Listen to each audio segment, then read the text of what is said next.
Hey there, legendary listeners. You are listening to the Halo Effect podcast with Lauren Quellhurst, and we have the beautiful Alex Kotarba here on this episode today, which is going to focus around her story and adding value to what she's passionate about. And what really came through when I came across Alex was her mission of self-love. And I know that this is such a huge topic at the moment, and people have various reactions to this word or this phrase in particular.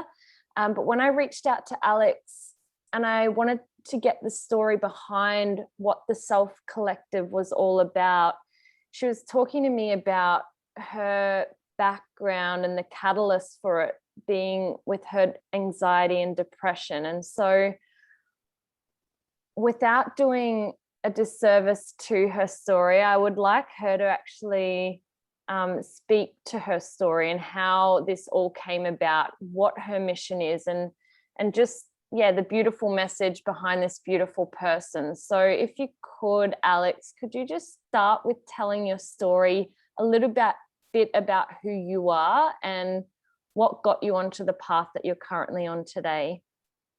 Yeah, for sure. So I got onto this path of yoga in relation to self-love and mental health because when I was 14 years old, my dad passed away suddenly from a heart attack, and up to that point my childhood was very stable, and I didn't deal with any crazy stressors or anything like that. But at that point everything sort of flipped the switch, and it flipped the switch really quickly. So I felt like I got thrown in the deep end. I was lost, confused, angry, just trying to be a normal teenager. And I felt like I couldn't relate to anybody. And I felt like I had no one to turn to that really understood what was going on with me.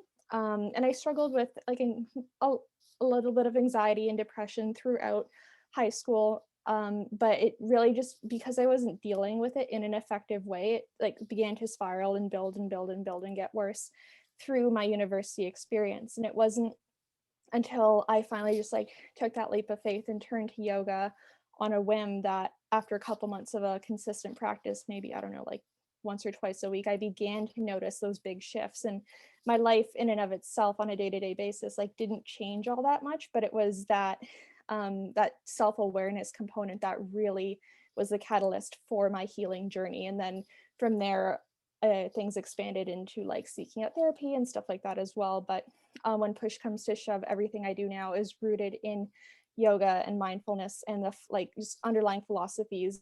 And with the Self-Love Collective, I like to focus on making self-love actionable for people who are either struggling with anxiety or depression, or just really burnt out, overwhelmed with work, that kind of thing, and just can't seem to get their schedules in control, and showing them simple, easy, and actionable ways to make self-love and self-care a priority in their everyday lives, rather than it being this crazy ritualistic bubble bath, face mask thing. Because I mean, we all love that stuff, right? But it's not sustainable in the long term, and it's not gonna make a big difference on if you're really struggling with anxiety and depression, or trying to fight burnout or overwhelm. I love that. And it's something that my sister and I talk about a lot, in the business that she does and what I do. And it's always about meeting the person or the client, whatever you call them, where they're at. Because we all, well, if you've been pampered, it's so nice. It's such a beautiful feeling. But at the same time, it's what is an actionable step that they can actually do themselves, even when you're not there, and that's not daunting them to go, oh my God, I don't have 5 hours in the morning to, do all the things that Alex said. It was just that one thing of maybe wake up and call somebody that I love, or, write down something that I'm really grateful, grateful for. And I really love it when I hear people doing things that are taking action. We can listen so much, and we can study, and we can be a seeker and a student forever, but until we start implementing things, there's really you don't really get any noticeable change. And that's what's obviously happened with you. Like, you took action through that struggle, and it wasn't just like you sat in your anxiety and depression. And I'd be really curious to know if you self-diagnose yourself with anxiety and depression, or if someone else mentioned it to you, and also if you have a definition for what anxiety and depression is.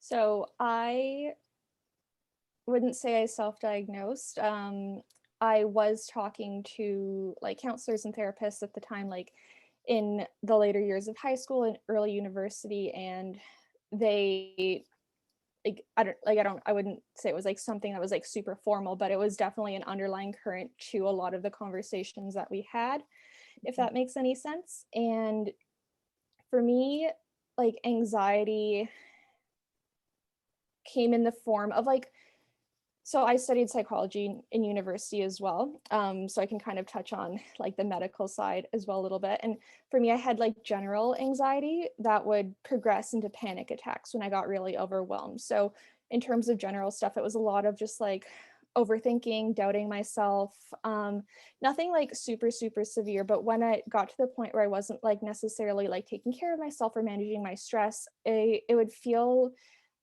and it like progressed to a panic attack, it would feel as if like the world was ending. I was like in a state of like uncontrollable like anger, frustration, and rage, and no matter what happened, I wouldn't be able to seem to like calm down or snap out of it. And I just had like, it was almost like, I mean, emotions are such volatile things, right? But it's one of those things where like it felt like a complete loss of control, and the whole like self-awareness, witness conscious stuff that we talk about in yoga was like completely gone. And I was just like doing things and not thinking about my own like sense of self or like how I was affecting other people and that kind of thing. And it would happen, like I would get them periodically for, I don't know, like a stretch of like 2 to 3 months at a time. And then in terms of depression, for me, that was very isolating, lonely. It felt almost as if I was like suffocating and just like really like bogged down with like lethargic, heavy energy. My lack of enjoyment in things that I used to enjoy was completely gone. I lost a lot of touch, or I lost a lot of, what's the word I'm looking for? I lost a lot of like relationships and like friendships and stuff because I was just so withdrawn from everybody. And it felt like, I don't know, it just felt really alone and isolating, and almost like you're living on autopilot and like going through the motions of like going to work, going to school, going to like get groceries and like make food and stuff. But that like enjoyment, spark, zest for life was just completely gone. How long did it take you to move through that? Because the catalyst was when your dad passed away. I've noted that, but how long was it until you really felt strong within yourself that even if you got triggered by maybe feeling anxious again or depressed again, that you really knew you could rely on the tools of yoga or other tools that you'd acquired, that it wasn't going to be a problem? Or yeah. So I turned to yoga probably about, I'm trying to think, 8 or 9 years after my dad passed away. So it was a bit of a struggle, like kind of up until that point. Yeah. But it probably took about a year and a half to 2 years of being really consistent, like with a yoga and meditation practice, that like I could have that awareness component and watch things unfold and just be like, okay, I'm just feeling this way right now. I'm trying to be like compassionate and not judge myself and just like be kind and like embrace like grace and all that into any moments of struggle. But I mean, to this day, I still struggle sometimes, but I know I now have the understanding that it's just like moments in time and nothing is permanent. So that is really helpful as well. Definitely. And it would make you so real to your students, and not only your students, but the people that you're around, whether it's family or friends as well. It's not like you're sitting on this little yoga pedestal because you practice now, you're this goddess and everything's, figured out. And I think sometimes people think that, when you come across with a good energy or you're smiling, and sometimes people might mistake that for life has always been good. But usually behind every happy person, I'm always just like, I want to know their story. I want to know why they are the way they are, because a lot of people say to me, oh, you're always so happy, you're always so this. And it's like, that hasn't come without struggle, and it hasn't come without understanding a lot about yourself that isn't overly pleasant to know. And it's like, and you still have to live with that for the rest of your life as well. Like it's something that is a part of you. And I guess now you have the perspective to see that as a beautiful part of yourself as well, to be able to share that story and to serve others. So in terms of communicating all of that, was that through counselors and therapists quite early on, or did you speak to friends and family, or did you feel a lot of shame around that area? I'm curious. So I don't know that I would say I felt a lot of shame about like interacting with like friends and family members. I don't like I love my family, but we're not exactly like open books with each other. So it's not like I go to them when I'm having a bad day. And like back in high school and early university, I love my friends to death, but I was a little bit slow to open up. And because of everything that happened to me at such a young age, I felt like a lot of my friends just like didn't understand, because they would be complaining, oh, my mom like won't give me money for this, or my parents are fighting, or I got into this like fight with them. And I'm just like, they're like, okay, well, at least you have parents. So it felt like kind of one step removed in that regard.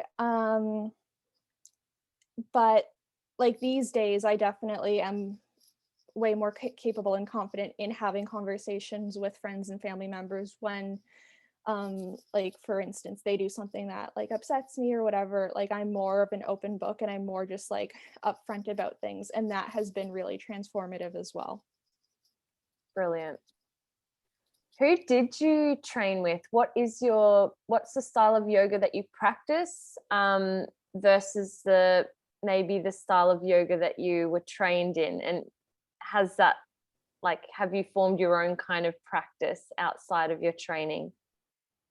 So I studied at the Yandara Yoga Institute in Baja, Mexico, and their style of training focused primarily on like hatha vinyasa style stuff. And my practice and in the way I teach, it's a lot of vinyasa and power inspired stuff, and kind of like a happy medium of both of those things. When I first started my yoga practice, I always loved the more faster movements, the challenging your body.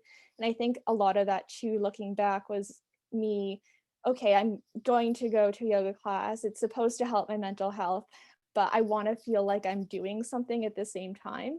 So like focusing on like moving like through a vinyasa flow and like connecting all those poses to the breath, and just focusing on that rather than like sitting in like pigeon in a yin class for like 3 to 5 minutes and just like letting my mind wander.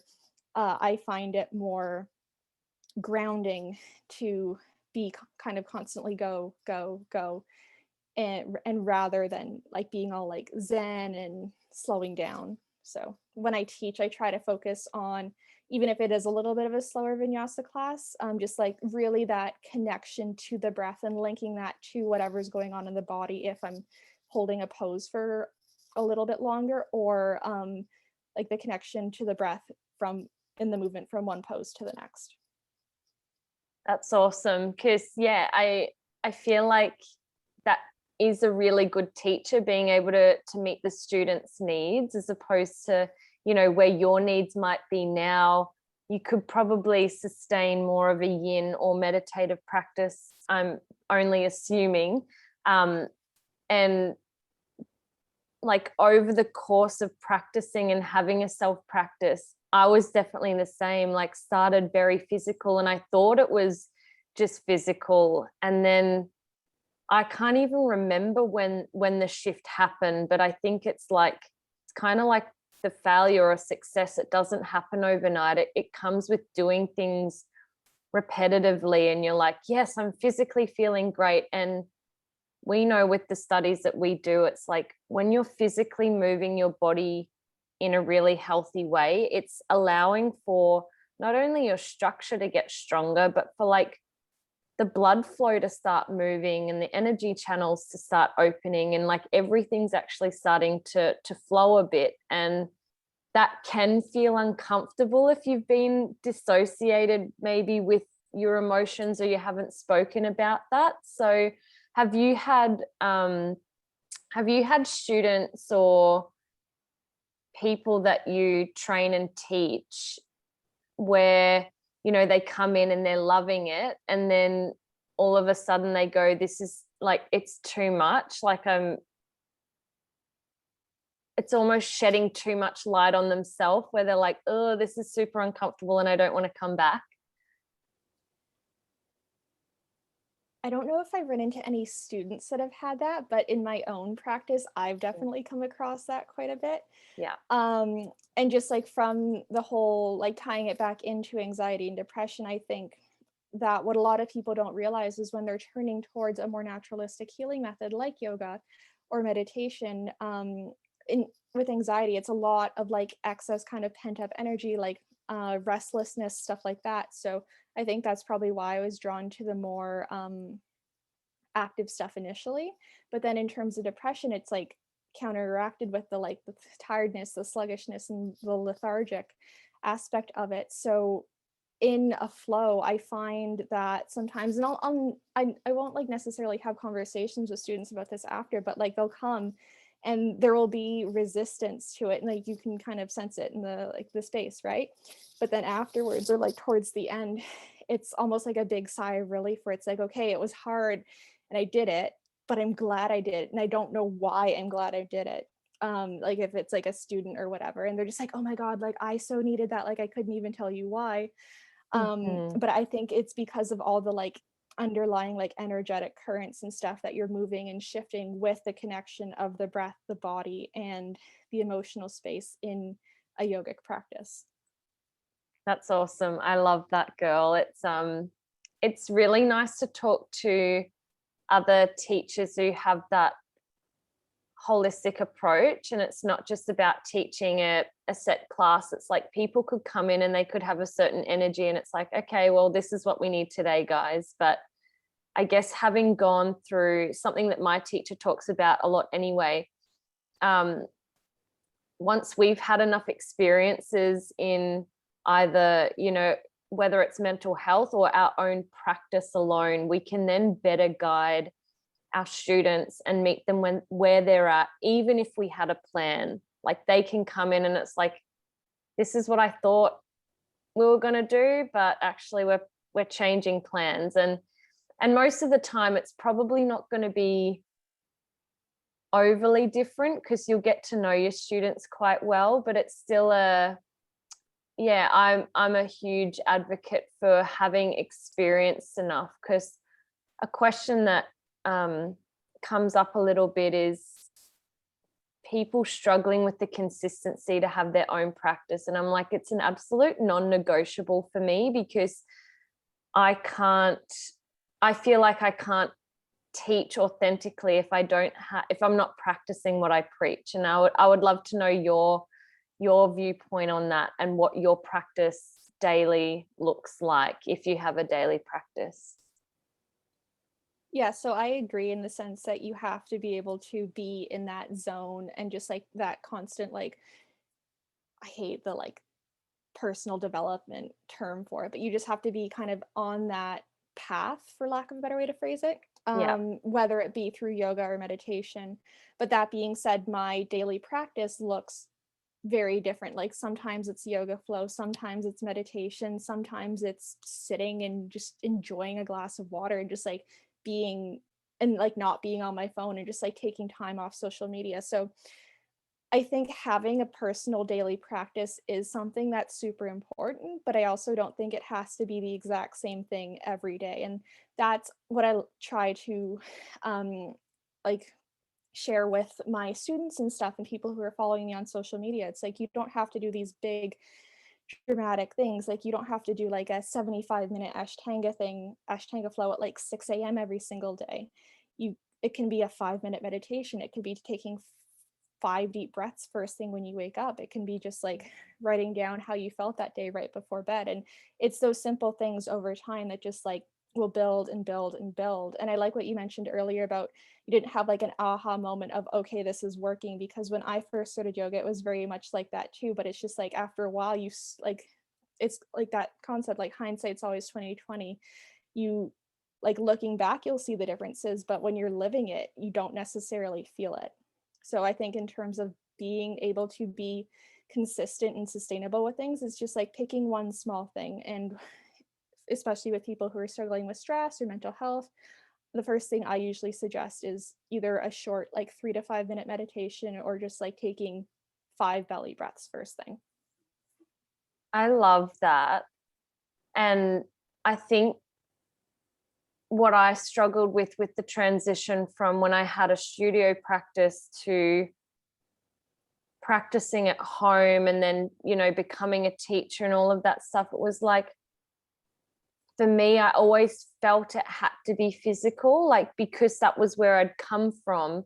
And then it wasn't until going to the extremes, and that's probably part of my personality as well. It's like I'll go to the extreme of doing one thing and then it's like burnout, and you kind of in this pendulum thing. But I think, when students find people like yourself that are encouraging them from the beginning to take a really realistic approach, I think that, they may not even know at the time how prized you are. Because if someone told me a 3-minute practice is all you need, like, I would just be like, oh my God, like complete weight off. And, just to start writing something down, or to actually connect how I'm feeling versus how I might be seeing myself in the mirror. So I would love for you to speak about what the Self-Love Collective is, and whether you teach classes or whether it's more like one-on-one coaching.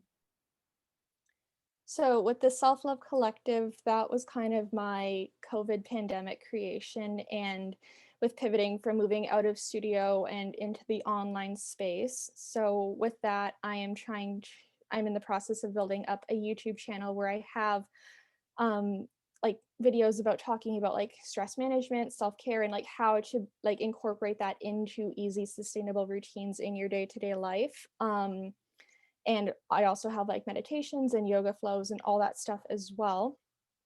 But really, I am focusing on like reaching, rather than on a one-on-one setting, but just like getting out to as many people as possible, and like through group programs and all that, focusing primarily on fighting burnout, healing anxiety and depression, in real, like not in a way where it's like forget about like medication and professional help, because that's definitely important, but like things you can do on the side to help speed the process along, or like feel a little bit more in control and stable with all of that. So yeah. It's so beautiful, and I'm so glad to have come across you, because I feel like I'm excited to follow you on your path and in what you're doing, and to support you on that as well, because I think it's such a valuable thing. And it doesn't matter if this information is already out there, because I feel that way about yoga. I feel this way about so many topics. It's about the person who's delivering it, not the content, because most of the content is there, but it's about having enough people to be able to, connect with our students, or connect with someone who resonates with you, that, you said it in a certain way. And I'm sure you get that in your classes all the time, where people will be like, oh, I don't want to go to anybody else because it's the way that you do it, and I don't know how you're doing it, but somehow you just knew what I needed. And it's such a beautiful quality. And I can see that you've got such a beautiful soul, and it would be awesome to see the kinds of classes and little videos that you do. I'm really excited to follow you in there. I had another question slip my mind. I did go a little bit blank, but that's okay. What was I going to say? What are your plans moving forward with the Self-Love Collective? Like outside of the YouTube videos, in terms, are you going to be like making courses or doing any other bigger like webinars or seminars, and planning to be local or global? What's your vision with what you do if you were to see yourself 12 months from now? So I think for me, the goal is to go global and just like get out to as many people as possible. And I'm in the process of creating a course, which working title is Stress Less, Live More, basically showing people how to reduce stress, anxiety, overwhelm, and just like focus on being more intentional with their time and energy so they don't feel like they're constantly fighting a state of burnout. And I can go through that briefly, basically taking the foundations from yoga and mindfulness and like the philosophies of that and connecting it into the self and like the mind, body, emotion connection, and like building up that self-awareness component in a realistic way. And from there, connecting to being able to create success, building better habits, and just like doing things to set yourself up to take care of yourself physically, mentally, and emotionally, and then help like if you've like me were struggling with depression and kind of lost your sense of self, like rebuilding that like self-worth and confidence and just like integrating it into your life in a way where it's just seamless and it just happens. So that is in the works for hopefully the beginning of May. Oh, we will look out for that. And I'll definitely do a little shout out for you for then, because that's super exciting. That must be fun getting all of that together. And I'm sure a lot of work is involved in that too, hey? Yeah, a little bit. It's fun and it's challenging, but also there are moments where it's like, why do I think this is a good idea? I think that's anything that you're passionate about. And like, I truly take my hat off to people who run their own business. And it's only because it's like, I'm going through that myself of, it seems like you're just doing what's fun. And it's like, I love it and I'm passionate, but it's like, man, it's not for everybody. It really isn't. But yeah, I just don't see another way for me personally of like, I want to put in the hard yards and I want to be able to look back and go, man, like I did this. Yeah, it was a bit of slog. Yeah, maybe I was a bit tired, or, you know, relationships suffered in certain areas or whatever it is. But at the same time, like you said, it's a challenge. And if we don't continue to challenge ourselves throughout life, I don't really see where we grow. And my perspective of what yoga is that, you know, it really helps me to get from where I am to where I want to be. And it's this growth path that really, it's a tool to help me through life, basically. So I'd love to hear what your definition of yoga is, whether you have one or whether it's more just like a lifestyle. I think for me, it's more of a lifestyle and just like doing that work on a regular basis and just like being in that state of like awareness and noticing and checking in when I hate using the term triggered, but when something triggers you or you get like thrown or caught off guard from moment to moment. But I definitely agree with what you were saying about growth, and whether anyone listening to this is like into the yogic like path or not, I think growth and just like having goals and being able to push yourself is so important, because even from like reflecting on my own mental health journey and my friends who've struggled with anxiety and depression, having goals and having something to work towards is so crucial to just like getting moving and taking steps forward in your life. And if you're not doing that, you're just kind of stuck and spinning your wheels and you're not really moving forward. But I think at the same time, the self-awareness piece that comes with yoga is something that really was able to just like catapult me forward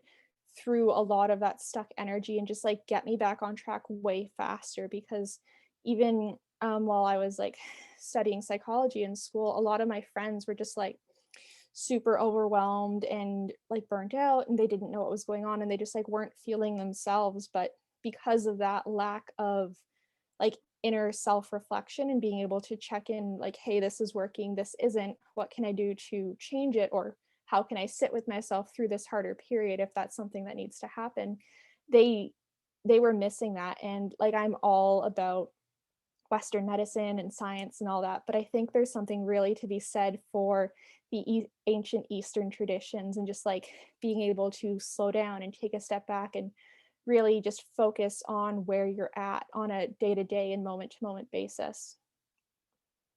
Definitely. And I love that you brought up as well that you're all for Western medicine as well as the Eastern ancient traditions, because yeah, I've started with that Western background, and it's like how most of us are raised. We're raised with that like common herd mentality, and there's a place for it as well, but also there is a place for the Eastern ancient stuff too. And if we can somehow blend the two, which is what your mission is, it's such a beautiful way in when you're dealing with people, because sometimes they can hear information and go, is it all that kind of woo-woo hippie stuff? And you're like, you can say that, but also there's a lot of truth in like natural remedies. And I often think as well, like if something has naturally occurred in my body, whether it's an illness, if that's somehow naturally happened, then I should naturally be able to heal that as well by myself. And that's not always the case in terms of like extreme medical situations, but I also believe so much stuff occurs with our mind and our thoughts. And if we're, I don't get sick, and I think a lot of that is because I wake up with the intention of I'm going to have a friggin' epic day. I'm going to have these amazing connections. And an example is yesterday I set out the intention, I sent my sister a message. It was like, I'm like setting you a challenge. Which one of us can have the best day? I went to work and, I was challenged, and it was like, okay, so, and like you said, the word trigger, I don't mind using it, but it's like, I noticed in that moment I was triggered, but I took a moment to breathe and I walked away, and I was just walking off, and I thought, if anything that I can control in this situation is how I choose to respond here and how I choose to think. And it was like, I'm so grateful for that moment. It was a moment of feedback for how I still, maybe some things that I'm still not dealing with, or something that I, was getting overly comfortable with. And it's just always interesting. Just when you think you're like at that next level, some level of a test usually comes in, and you're like, okay, so I thought I'd mastered that, but I think I got a little bit more work to go. I feel like that's just the journey of life. And like, it's that like weird thing of, it's like, okay, once you like learn more, you're like, oh my God, there's so much more I need to still work on. But I love what you mentioned about just like being able to take a step back and pause and control your thoughts, because I feel like that's what a lot of people don't realize, is they actually have the power to not necessarily control every single thought that's like floating through their mind, but they have the power to choose which of those thoughts they believe and how they are able to use that to shift their day from good to bad or bad to good, or however they choose to. Because I find a lot of the times people are just like operating like on such a subconscious level, and they don't even know it. Right. And that's why a lot of what I focus on is just, okay, like let's check in with the mind, let's check in with the emotions, let's check in with the body and see what's actually going on first. Because if you don't know what's going on, you can't really change it. That's it. And it was so interesting too, because I was so that happened, and I was like, okay, so I'm just gonna go and take out the bins. And it wasn't like I wasn't running away. It was just like I was literally doing a task and I was going there, and I literally felt like I had both sides talking at once. And it was in that moment where I'm like, I can choose which one I listen to. And in that moment, it was like, I'm going to listen to the one that's going to help me out of this. And, you know, I haven't always been that aware, or haven't always been that,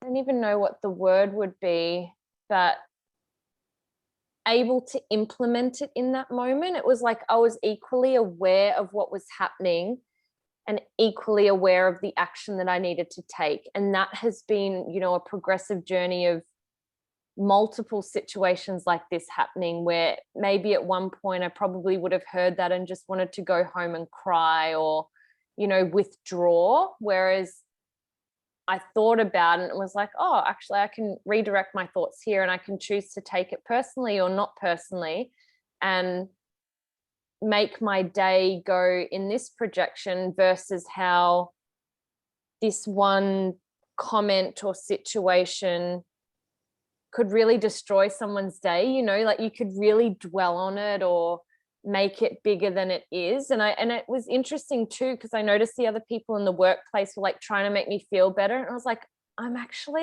okay. Like, do you know what I mean? Like how everyone around you tries to like coddle you, and you're like, I'm good, I'm actually good, like thank you for like your understanding, but I'm actually like better than good. I'm like actually fine, I've let that go because I've taken out the bins, I'm good.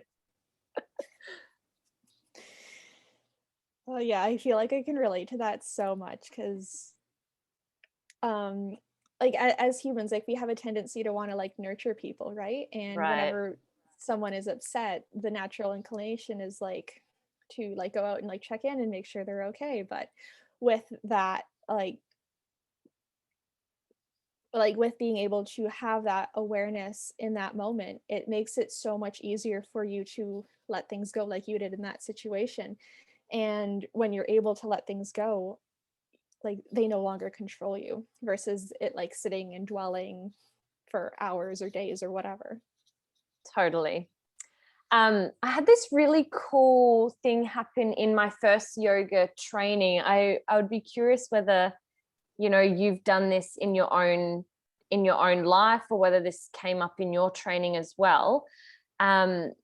We had, there was like a group of 20 or so of us, and every day of the training, which was 4 weeks, and we would do the normal part of the training, and then we'd break into this activity that he'd call I see you. And someone would come into the middle of the circle and they'd do a pose, and there'd be 2 other people that he would choose to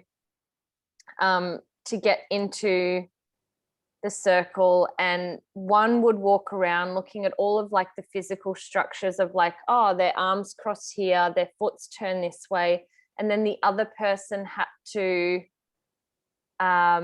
analyze what that meant. Even if they didn't know, they just had to make it up on the spot. And it was a really interesting activity, because you can tell so much about somebody's body language, and often people would like completely break down. And, you know, and like any yoga training, I think, or any intense training that anyone goes through, it brings up a lot of emotions. It puts you in a very vulnerable state. And, you know, when people are crying, something that was really powerful that my teacher said, it was like, don't go and hug them. Don't try and make them feel better in this. Just let them cry, let them be.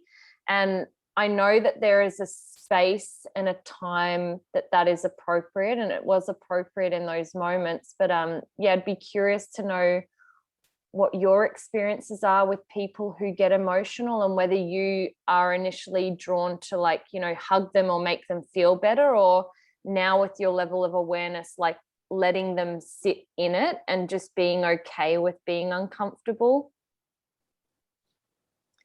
So when I did my yoga teacher training, every other day we would have satya circles or truth circles. Mm-hmm. And like we didn't do like poses or anything like that, but there would like the facilitator would like start off with a couple of questions, and then we would like basically go around the group, and whenever who like if I was talking, nobody else was allowed to speak until like I had finished my thought, and we would like move on. And similar thing, like like there were tissues in the room and stuff obviously, but if someone started crying, like we weren't allowed to like offer that or like hug or comfort them or anything like that. And that was really actually interesting to be able to be in that and one experience it too, but see it happening to other people, because it just reminds you that everyone deals with things in their own unique way, and sometimes their way of processing is completely different from yours, and that is totally okay.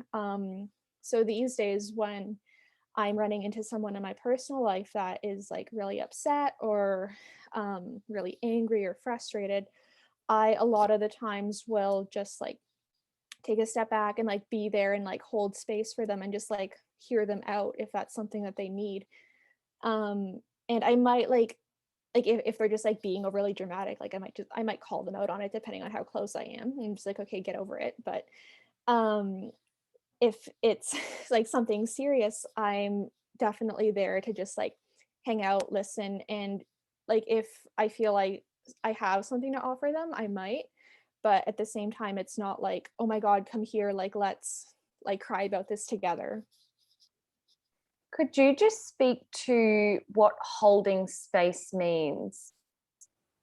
So for me, holding space means just being able to be there and be present for whatever might be happening in terms of like an emotional experience. So if someone like and this could be if someone's like really excited, if they got like a promotion at work, and just like being able to be there and like be uplifting and happy for that person, rather than like falling into like a place of jealousy, and just like like being present in the moment. But on the flip side, if someone's like really upset, just being able to kind of like be there, keep your calm, and just be a sounding board for them, like if they feel like they need like your advice, but like giving them the space to ask for it, and giving like being there and being supportive in a way that they don't like question how much you care or are concerned about them, but also not trying to steer them one way or the other, and trying to what's the word I'm looking, the phrase I'm looking for, not trying to help them to like make yourself more comfortable in the situation, if that makes sense. Well said. Yeah. That was such a cool point, because I think I wanted to ask that question because I think a lot of the times people think holding space is only when someone's going through something maybe like really challenging, or more if we use the word negative. Whereas you said, holding space can be when someone's excited, or, they're like elated, or something huge has happened, and it's not about comparing your story with theirs. It's like, oh, I actually want to be excited with you, like this is great, yay, let's have tea, or like whatever you do to get pumped. Like I love tea personally, but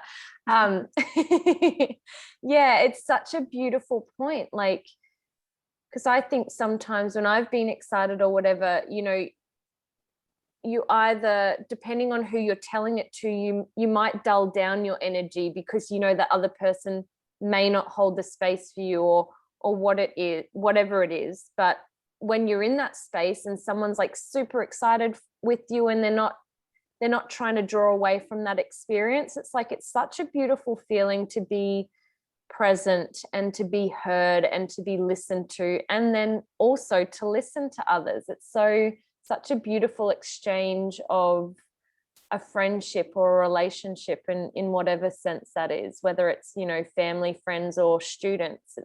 It's a cool quality.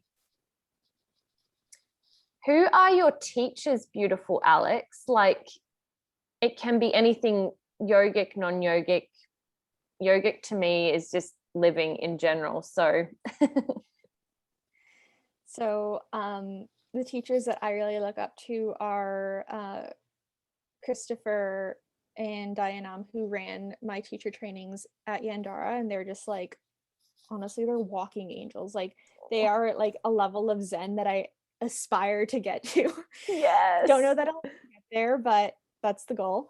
And then I love just diving into personal development and just like focusing on things to help just like make myself a better person.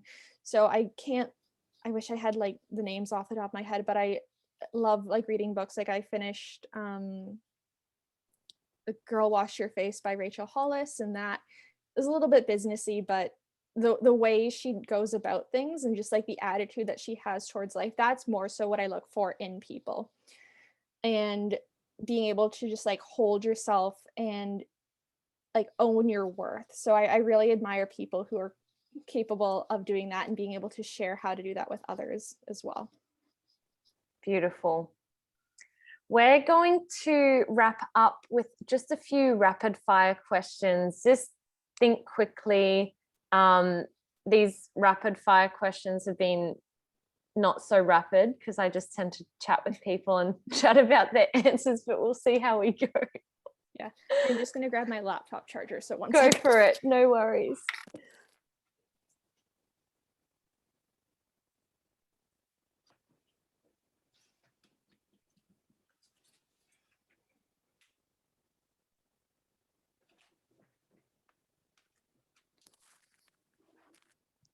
Sorry about that.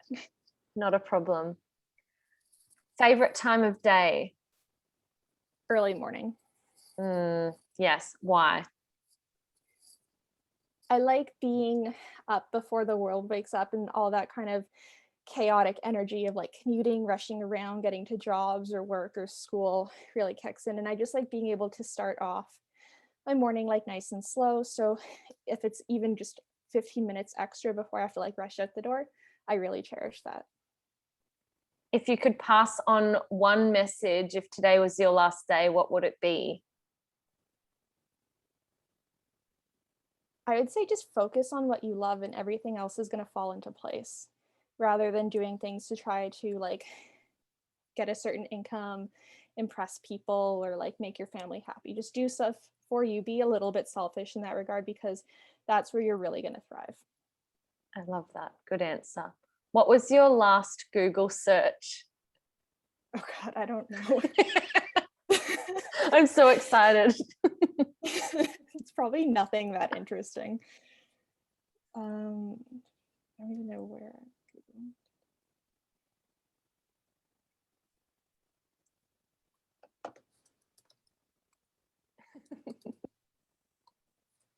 Good old Google. What would we do without it these days, huh? Oh my God, I have no idea. Oh, I probably just like, this is super boring, but I probably just like Googled how to get to my Google Calendar in like the Chrome search tab. Are you a sweet or a savory girl? Definitely sweet. I love chocolate. Oh, I'm such a chocolate and ice cream. I wish I was savory, but yeah. These rapid fire ends up turning into me answering the questions as well, which was not the intention for this, but I love it. Yes.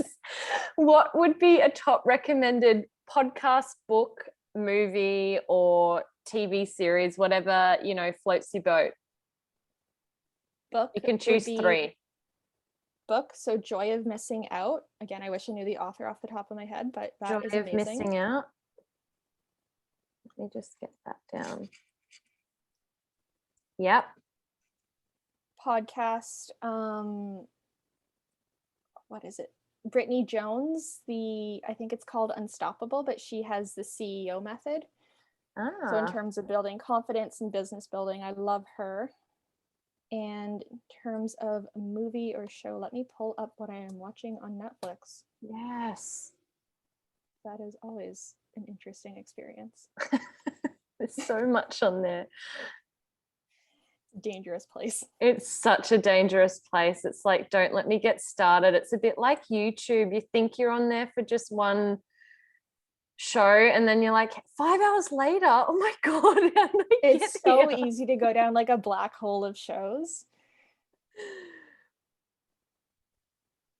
So one of the shows that I recently finished was The Fosters, and that basically follows a family in Southern California who it's a gay couple, and they foster a bunch of different kids, and it goes through like all the trials and challenges that they go through throughout their life. So it's all about like character development and then like growing up, because it starts like with them kind of in their early teens and follows them like into graduating high school and like going off to like their full-time jobs and stuff.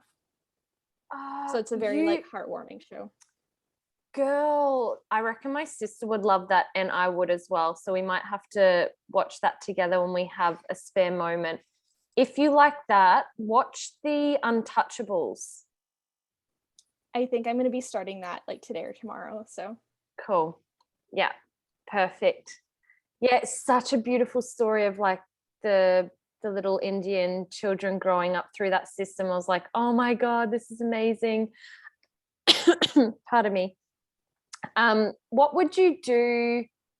Like, what would be your job if you couldn't do what you're doing today? If I couldn't do what I'm doing today, I probably would have continued on with my path in psychology and gone into counseling or clinical and being able to help people who are struggling with their mental health. Mm-hmm. That triggers me for the question that I wanted to ask earlier when I went blank. How far into your psychology degree did you get before you transitioned out? So I did my bachelor's before I transitioned out. Yeah. And that was mostly because of like I was just dealing with uncontrollable stress at the time, and I am very much like, if I'm helping someone, I want to see like I want to like have that human to human connection and be able to check in with people on a weekly or monthly basis, or however often the sessions are, versus doing the behind the scenes research stuff, which obviously is important. But I knew that with the way my university was like filtering towards like do your thesis in this like obscure lab in attention, or volunteer in this study, participate in this lab, do your master's in like this research field, just the filtering system like did not sit well with me. And to be able to get to the point where I would have been able to be like hands-on helping people and making a difference, it just would have been too much. Actually, that being said, if I didn't do psychology counseling, I probably would have done social work. Perfect. Oh, we got to the answer then. Cool. Do you remember your dreams? Most of the time, yes, and they are crazy vivid, and it's really weird. What was your last dream, or one that you can remember that was crazy? Share it. I love dreams. So I had this dream. I wish I remembered like all the details, but I was like hanging out with this guy, and we were just like, I don't know if we were like in a car, just like in a small room or something, and like hanging out and talking. And we were going on about somehow mental health and all this random stuff. And it was one of those ones where it's like, it feels real, but there's like elements of things that wouldn't happen in real life, just like floating around. And we were talking about like love life and mental health, and like autism somehow came up. It was very strange. Maybe a future soulmate. Who knows? Who knows? Oh, last question. What are you doing directly after this call? After this call, I am probably going to make and enjoy some dinner because it's getting kind of late here. What are you going to have? I think I'm making pork chops tonight. So amazing. Beautiful soul, Alex. Where can people find you? What is the best way that they can look at your content, get in touch with you, give them all of the juice, and I'll include it in the show notes when I upload this episode. So the best ways to get in touch with me would be my YouTube channel, which is the Self-Love Collective. And then follow me on Instagram, either on my personal page, just Alex Kotarba, or the Self-Love Collective, where you found me. Perfect. Yay. I look forward to seeing all of the amazing content that you continue to put out there, including your upcoming course with the hopes for it being in May. And yes. I'll definitely help putting the word out there for that. So it's been an absolute pleasure connecting with you, hearing your story, and just getting to laugh and also just dive deep into the real questions, I guess, that maybe people are asking, maybe they're not. I don't know.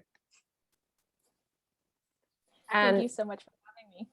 Beautiful. We will continue to chat, beautiful soul. And I wanted to give a shout out to a friend of mine that I went to uni with, and he's been following my content and this podcast. So I'm going to give a shout out to the beautiful Taylor Anderson. Thank you. If you're listening, send me a message.